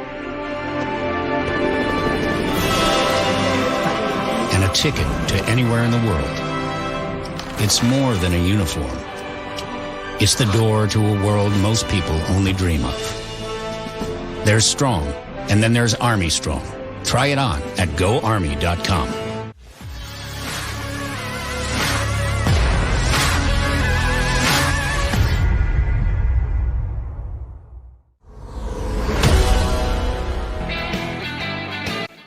Wednesday edition of Birds. It's an affair because we are lucky enough to be joined by a phenomenal NFL writer. Has been covering the league and writing columns for years. And was a bit of TV star back in the day. And now he's become a podcast star as well. I thought his claim to fame was the fact that he did a couple shows with me on WFAN in New York, but people would argue that for sure. Gary Myers joins us here on Birds 365. How you doing, Gary? I am doing great, Jody Mac. John, how you doing? And Jody, the shows here in New York with you were definitely the highlight of my career. Oh, wow. Jody Mac. Yeah. Well, we know Jody's a legend, but so is Gary Myers. Thrilled to have you, Gary. And obviously, for those who don't know, Gary wrote the definitive book, Brady versus Manning, talking about maybe the greatest rivalry and the personal rivalry in the history of the NFL, certainly the modern NFL. The podcast is The GOATs, also talking about Tom Brady. Exclusive audio with Brady, Robert Kraft, everybody, Peyton, Eli, Joe Montana, everybody involved in that discussion. So kind of, I want to talk about the current league issues, but I do want you to talk about Brady versus Manning. Has there ever been a better personal rivalry than that in the NFL? No, John, I don't think so. And I mean, I know there hasn't been. And what made this one so special is not just the idea that two great players' careers were side by side, but that they met 17 times or 16 times in their career. I've kind of lost track at this point. I think it's 16, and Brady was up 11-5. So, the fact that they were in the same conference for a couple of years, they were in the same division, and then because the Patriots and Colts were always finishing first in their division, because of the NFL's formula scheduling, the Colts and Patriots were playing against each other every year. And then when Peyton went to Denver, they were finishing first. So they were playing the Patriots every year. And then they met, 5 times in the playoffs. So that's what makes it really special. It's just not only the fact that they were playing at the same time, but that they faced each other so frequently. And it's really hard to project something like this coming up in the future. I mean, there are a lot of good young quarterbacks in the NFL. A number of them are playing in the same conference, but there are a lot of factors go into just how many times they're actually going to meet.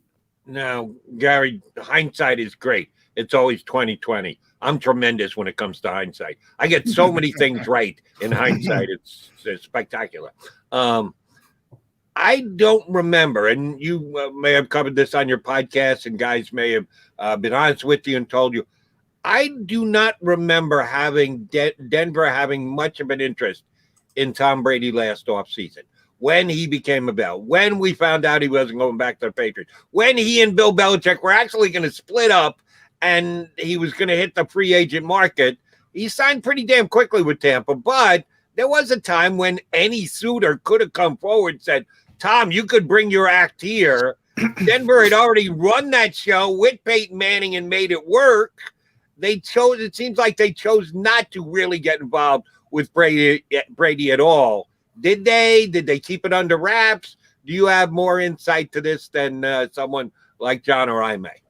Well, Jody, I really think it just came down to the Chargers and the Bucks. I don't think that there were many teams that were that serious. They might have made a superficial phone call or just a informative phone call to Don Yee, who's Tom's agent, and just said, does he have any interest in us? What would it take? That kind of stuff. But when I came right down to it, I just think it was the Chargers and the Bucks. I think the Raiders were in it in the periphery. I never heard Denver, which is interesting now because they're the team that if Aaron Rodgers gets traded, that everybody assuming will want him. And I'm sure that Tom's age at the time, he was 43 going into last summer. And the fact that he did not play it up to his standards in his final year in New England, that a lot of teams were probably thinking, well,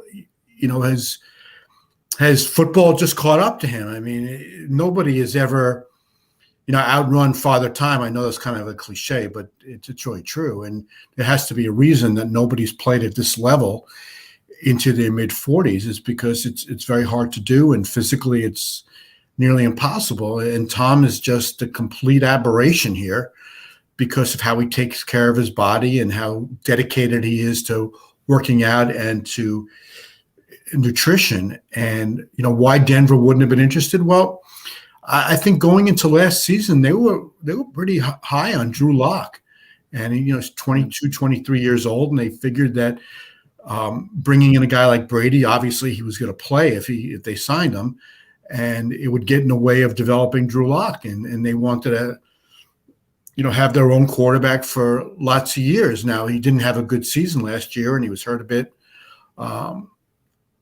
If indeed they're going to bring in Aaron Rodgers, then you figure that the Drew Lock era could be over for the time being, and by the time Aaron's ready to retire, Lock's going to be a free agent, and who knows what's going to happen. But I think if Lock had shown more last year, that you wouldn't hear Denver's name come up in the Aaron Rodgers situation.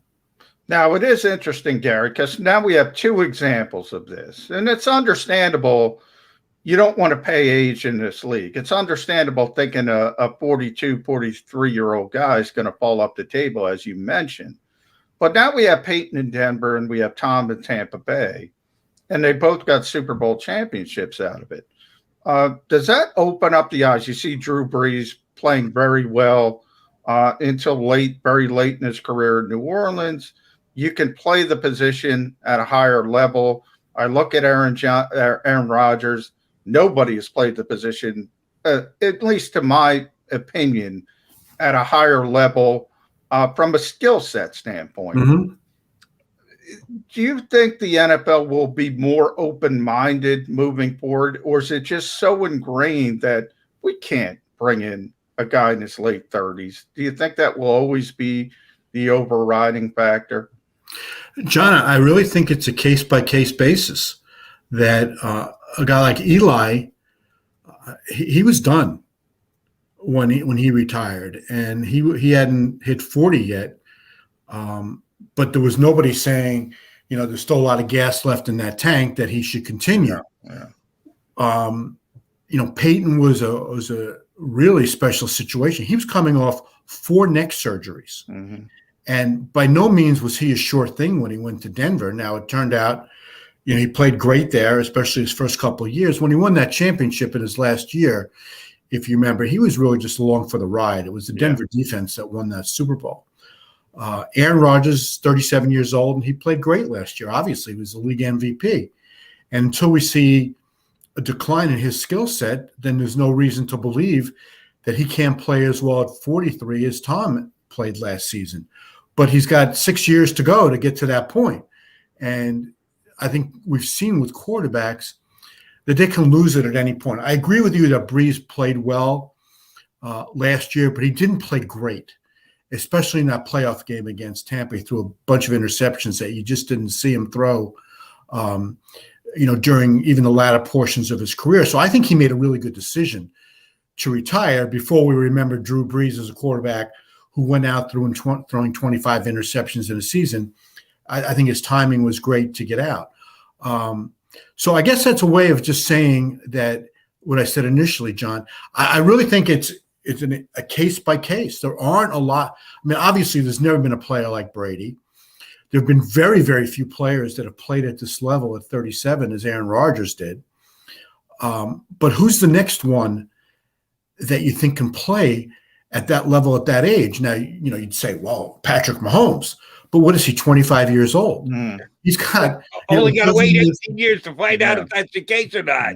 Absolutely. So, you'd say, well, if Patrick can stay healthy, and he's not a runner like Lamar Jackson is, so he doesn't get, other than the Super Bowl last year, the Chiefs line has done a good job, keeping him protected. He's had a couple injuries here and there. But you'd say, well, maybe he's a guy that can sustain this for the next decade. But until it happens, you just don't know.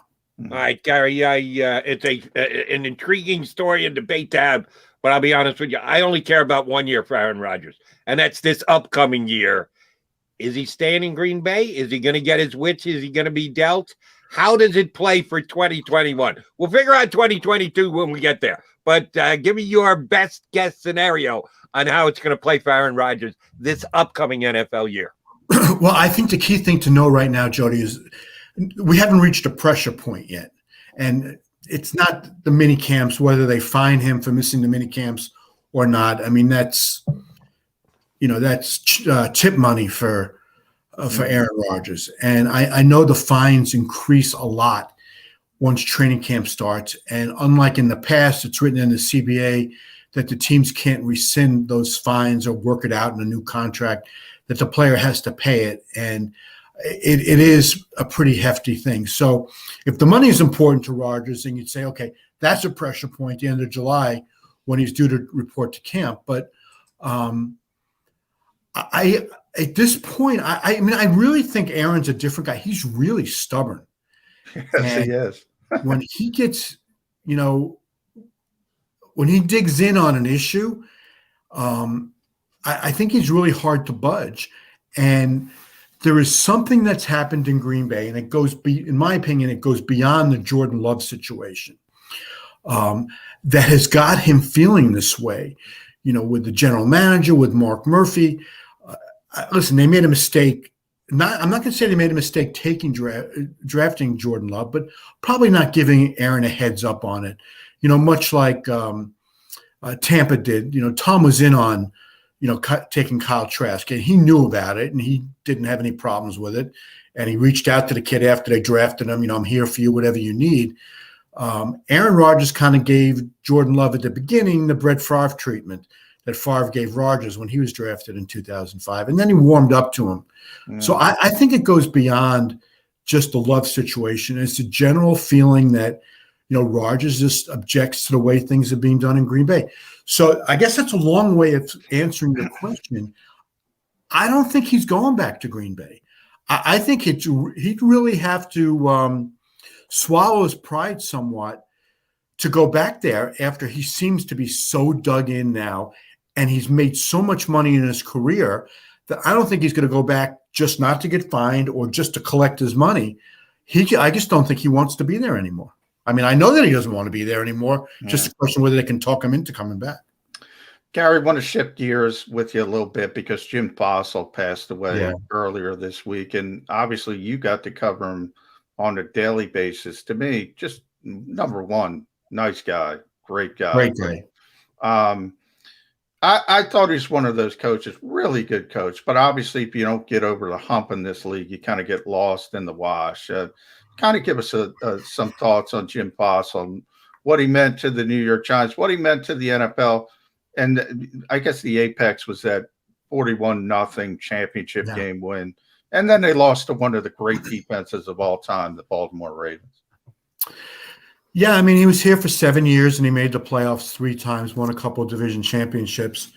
And then that NFC championship game against Minnesota was one of the all-time great performances by any team in the playoffs. I mean, 41-0 over a pretty good Vikings team that had, Randy Moss and Chris Carter and a decent defense. But the Giants jumped on him early in that game and then just, put the foot on the throat and didn't let him up. Jim came here. Jim had been an assistant coach, offensive coordinator for a couple tumultuous seasons when Ray Hanley was the head coach after Parcells left the Giants. Parcells had hired Fossil and then left. And Jim did a good job as offensive coordinator, and then they hired Dan Reeves to replace Hanley. And Reeves just pretty much never wanted to be here because he was used to working without a general manager in Denver, and he and George Young just were never on the same page. So when they hired Fossil, George wanted someone who knew would be collaborative. And the untold story about that hire is Wellington Mara wanted to bring back Parcells. George was adamantly against it. Robert Tisch was kind of on the fence. So Wellington told George, okay, I'm not going to go against you here. go and hire Fossil. So I remember John talking about this a few years ago. Literally, as George went from John's office to his own office to call Fossil to offer him the job, and knowing George, he did his best to sprint to his office to make that phone call before they changed their mind. He went and offered Fossil the job almost at exactly the same time that Tisch was calling the Maras and said, well, if you guys really want, especially Wellington, if you really want to bring Parcells back, I'm not going to stand in the way. So you got my vote. And they went down and told George, and he goes, well, I've already offered Fossil the job. I mean, it was literally a matter of minutes. Wow. And the Giants, are such a upstanding organization that even with an opportunity to get get Parcells back, they didn't want to call Fossil and said, that conversation we just had 5 minutes ago, make believe it never happened. They wouldn't make that phone call. And then Parcells went and took the job with the Jets. Not a lot of this was known at the time. We all knew going through the month of January that year that it was the Jets that were set up to hire Parcells, and that was the reason they hadn't even interviewed anybody for 6 weeks after Kotite left, is because they were sitting there waiting for Parcells. If the Giants went and hired him, I don't know what the Jets would have done, but it didn't amount to that. And then Jim was a guy that he was like the anti-Reeves in that he got along really well with everybody. The players loved him. He lost a couple of tough playoff games, one to Minnesota after his first season, and then they were up 38-14 in San Francisco in 2002 and somehow lost that game 39-38. And then next year they had a gazillion injuries and they went 4-12 and he got fired. And then, to the surprise of a lot of people, he never got another opportunity to be a head coach in the NFL again. Oh, I will tell you this. He was on the verge of being hired by Washington right after he got fired by the Giants. And at the last minute, Dan Snyder was able to talk Joe Gibbs out of retirement. And so Fossil was out. And then 4 years later, after Gibbs retired, so Joe stayed there 4 years. So it was after the 07 season. That's the year the Giants played the Patriots in the Super Bowl for the first time. I ran into Jim in the lobby of the Hyatt in Phoenix, which was the media hotel for that Super Bowl. And he told me he was getting the Washington job. He had already interviewed twice with Snyder. He had put his entire staff together, which included Jim Zorn as his offensive coordinator. And I guess in the interview that Zorn had with Snyder for the coordinator job, Snyder fell in love with Zorn and he said, I'm hiring you to be the head coach. And he turned his back on Fossil a second time. And Zorn was, Snyder has described the 2 years with Zorn in Washington as the low light or just a miserable 2 years. And you know how many bad years Snyder's had in Washington. Yeah. He said those were the two worst. Then it was pretty bad. And Zorn was over his head. I can't say he should have hired Fossil over Gibbs, but he should have hired Fossil over Zorn. That bar pretty low in Washington. You are exactly right, Gary. Great stories, and we appreciate you sharing with us. I need you to share at least one more. Okay. We're in a situation here in Philadelphia with Nick Sirianni, new head coach, not all that well known. Couple of years coordinator, hasn't been a head coach for sure anywhere else, but not even in the NFL circles all that long. So people are still learning about Nick Sirianni on the fly, and he's doing it a little differently, at least the relationship he has with the media so far and the fans. He's a very upbeat guy. He's a competition guy. He's doing it different than other head coaches have that have come through here in Philadelphia. Did you ever have one of those in any of the teams that you ever covered, a guy that you didn't have a good feel for? And when you first got the chance to meet him, hear him, listen to him and the like, you said, ooh, this is going to be interesting. Don't know if it's going to be good. Don't know if it's going to be bad, but it's going to be interesting. Did you ever have a coach like that you had to cover? I've covered a lot of head coaches. So, yeah. Ray Hanley was one because I'm thinking, how did he get the job? And this is going to be really interesting. to see how he does. And he lost the players, almost right away. One guy I really liked, and I was only around him for a year, and he turned out obviously to be a great head coach, was Pete Carroll in '94 with the Jets. He had been the offensive coordinator, and we knew Pete was, a real outgoing guy, and the players loved him. And, he was ahead of his time with the Jets at that point because he was such a player-friendly coach, and he had a basketball court set up in one of the parking lots for the coaches to play basketball, taking a break, and everybody's going, is Pete serious enough about this job? You can't be that way and succeed.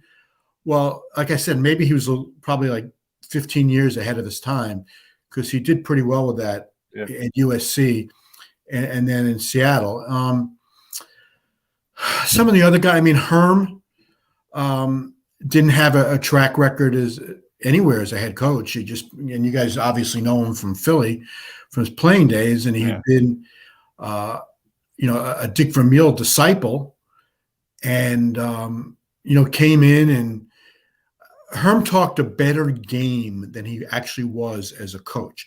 I thought Herm was more of a CEO than an X's and O's guy, but he had good coordinators around him, and again, it was another guy that was really good motivating the players, and they liked playing for him. And Herm did well. He never was able to get the Jets over the hump. I thought the Jets gave up too early on Mangini, but nobody liked covering Mangini because he was too dedicated at that point, or too committed at that point to trying to emulate everything that Belichick did.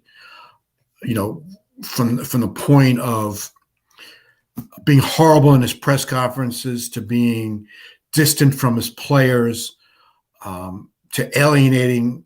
Well, I'm not sure Belichick has done this in New England, but Mangini pretty much alienated the entire organization, including the head coach. Including the owner, Woody Johnson. He was so secretive with us. And after Johnson fired Mangini, I said, what's up? He didn't do a terrible job for you in 3 years. He goes, well, the way he was with you is the way he was with me. He wouldn't tell me anything. I said, that's not a real good idea with the guy who owns the team. So, I've covered every personality that you can possibly imagine in my years in Dallas. And I'm just talking about guys I dealt with on a daily basis. I've dealt with obviously all the coaches, non-New York coaches, but not on a daily basis.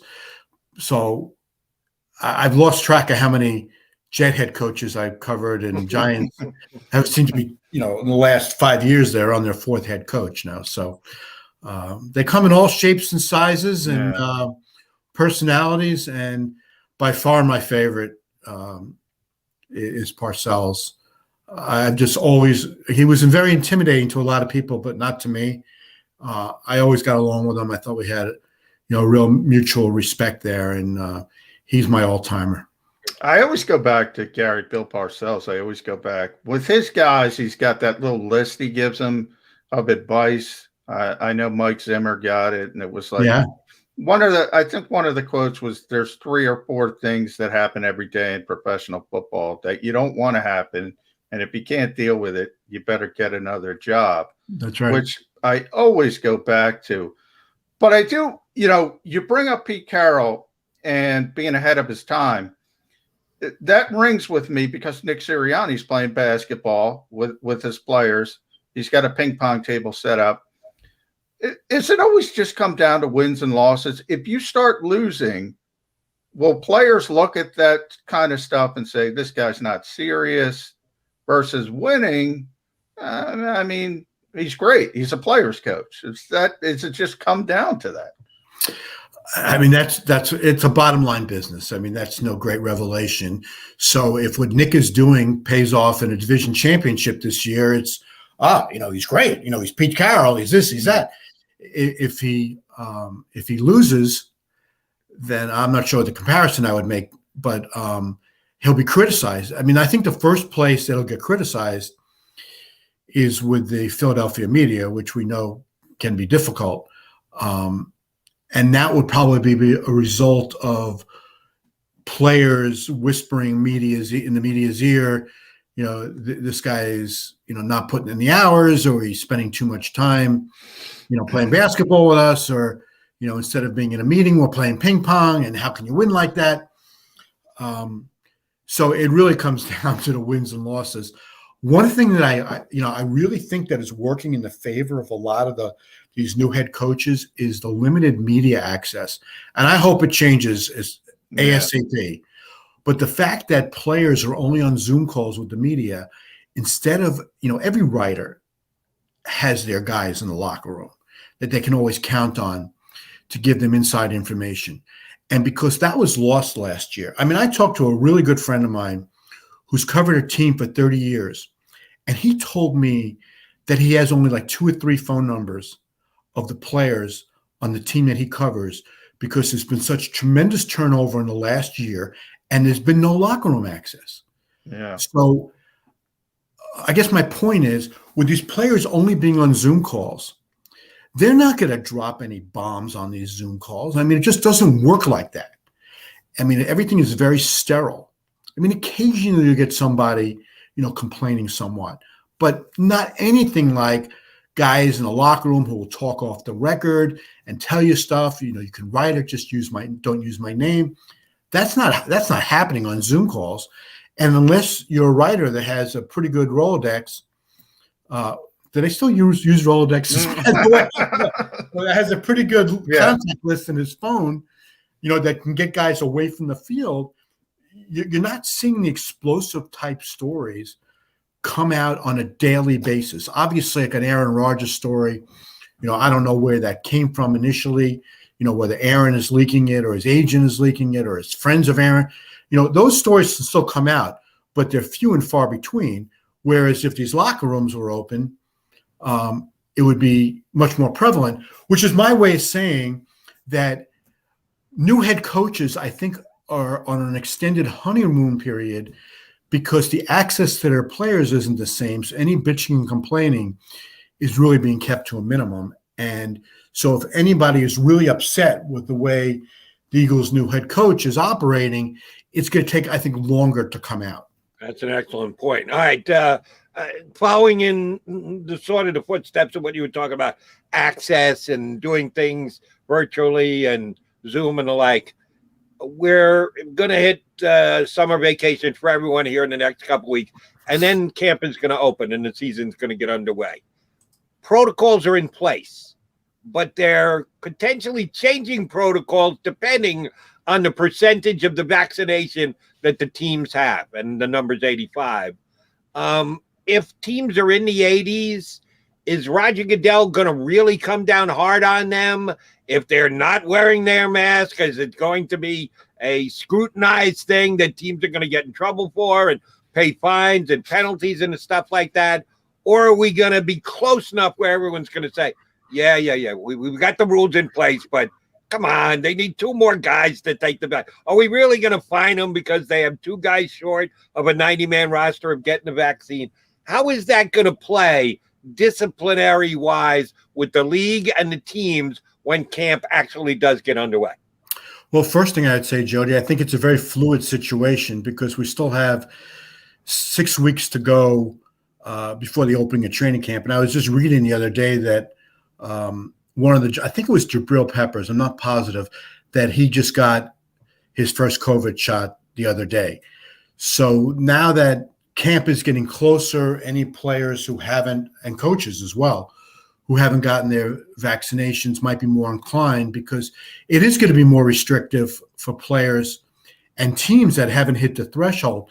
Now, I have to admit, I'm not positive how they're going to handle it if for the players that have been vaccinated, and I'm just saying, for argument's sake, there's a group of, in camp you have 15 offensive linemen.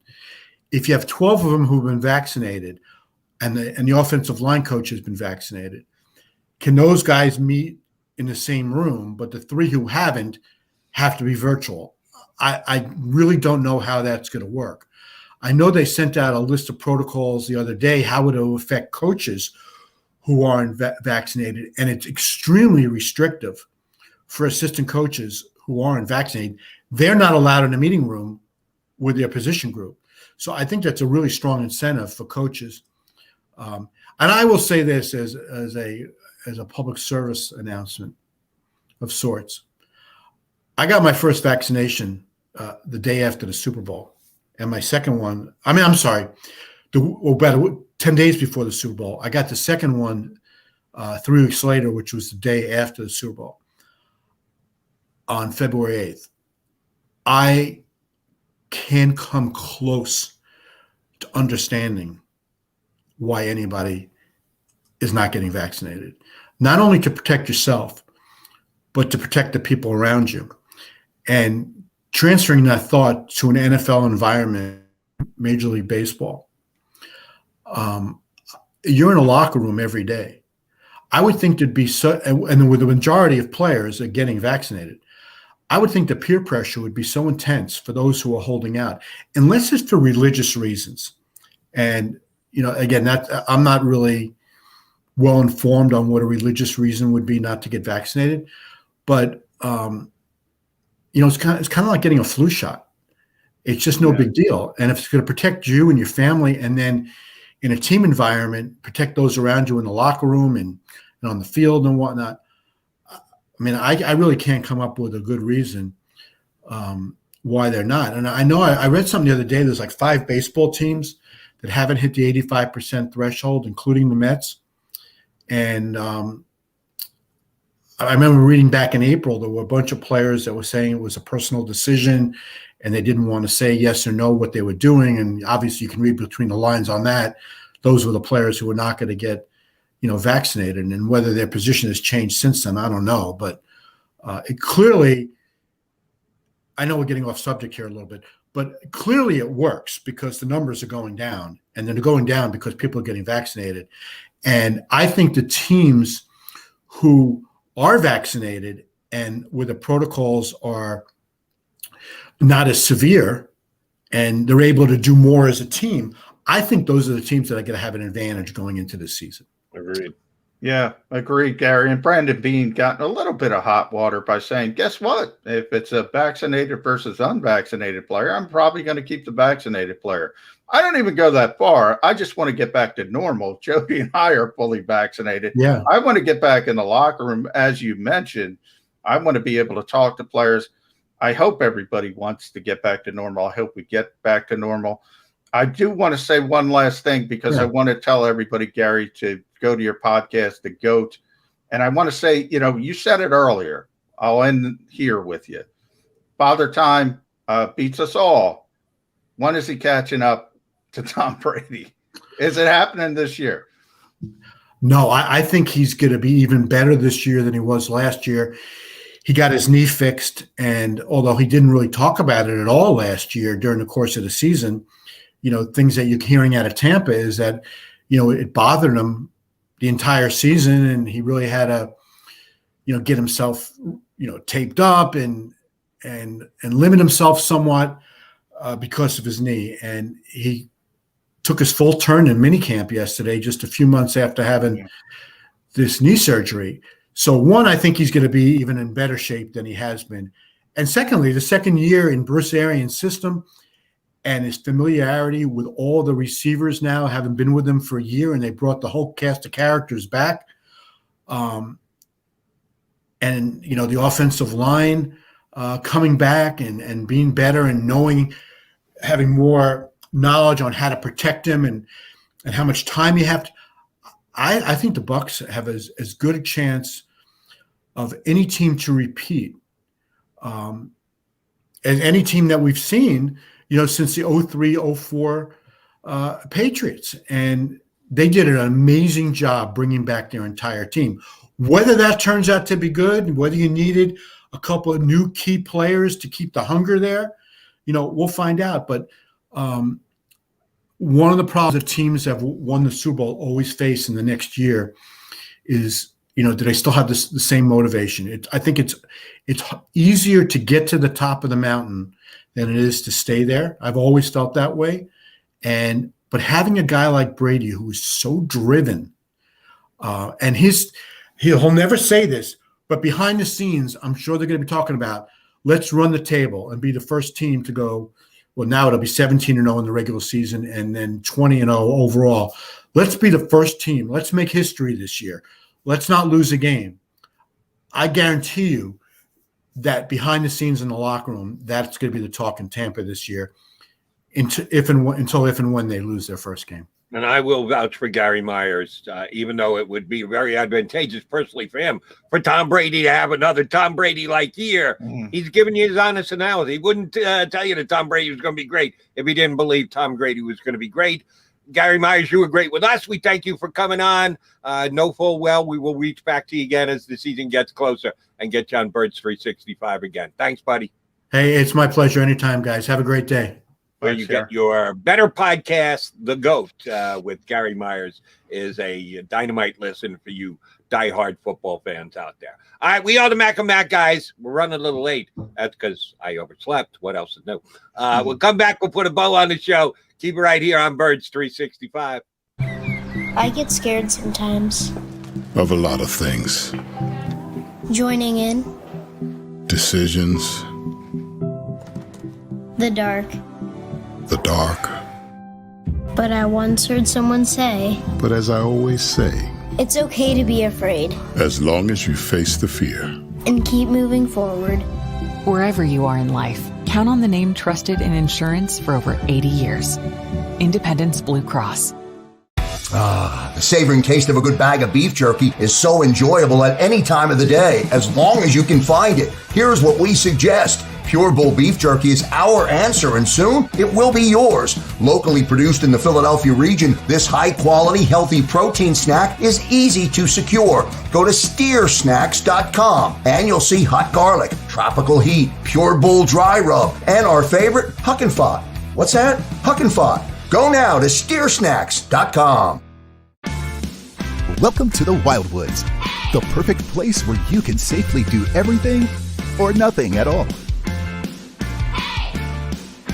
Catch a wave, take a nap, go for a drive, grab a bite. It's your vacation, and we're doing everything we can to make it a safe one. The Wildwoods. Your vacation, your way. The International Brotherhood of Electrical Workers, Local Union 98, is a proud sponsor of The Labor Show with J. and Krause every Saturday night from 6 till 8 p.m. IBEW Local 98's highly trained and superbly skilled electricians are the best in the business, setting the highest safety standards in the electrical industry. So when you're planning your next industrial, commercial, or residential project, choose an IBEW Local 98 union contractor. Learn more at ibew98.org.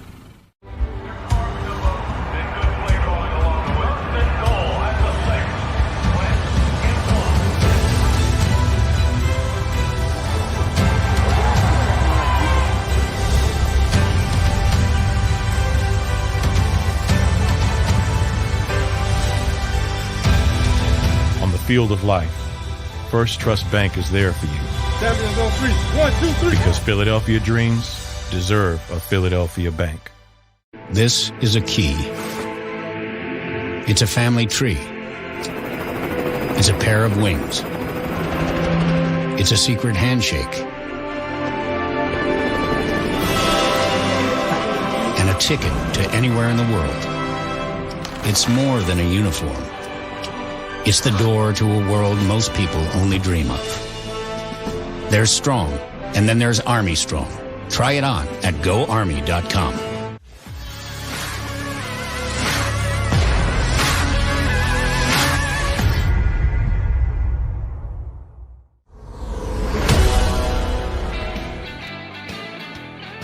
Yeah, we're running a little late here on Birds 365. That's my fault again.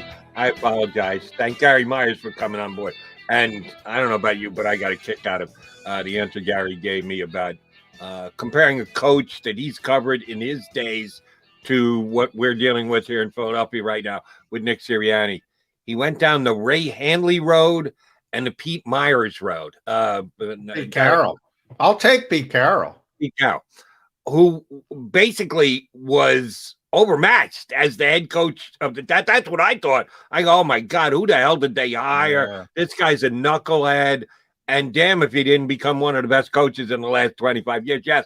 The problem with Pete Carroll is if Nick Sirianni becomes Pete Carroll didn't become Pete Carroll until his second job. Yeah. His first one was a flat-out failure. And we don't want that here in Philadelphia. So that's what I've been talking about, Jody. Earlier in the week, I mentioned, you know, if you're doing this stuff and it's regarded as different and people look at you as a goofball, it might work in, you know, your second, third job, but it's probably not going to work in the first job.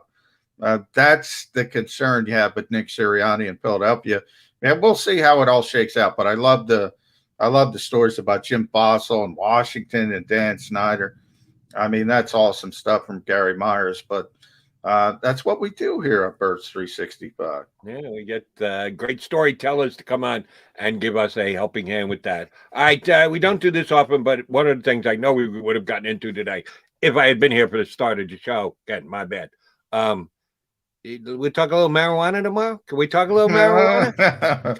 Yeah, we got a conference call. I assume that's where you're going with Roger Goodell, and I forget the name of the outlet, but it was the marijuana something getting called on in an NFL conference call because they want less opioids and more weed. Let's have it, Jody. So that will be something that we will broach tomorrow here on Birds 365. I don't know where the conversation is going to go, but you're going to have to tune in to find out as the Mac and Mac guys puff up on the upcoming NFL season. Well done. For 2021. Again, thanks, Johnny, for covering me. Thanks to Kracz. Thanks to Xander. Thanks to everybody else. Again, my apologies. I'm going to go set my alarm now, so I'm ready to be here when the show starts 22 hours from now. Tomorrow's Birds 365. If you missed any of today's show on the JAKIB Media channel, listen to the podcast on your way home. Available on YouTube, Apple, and Spotify.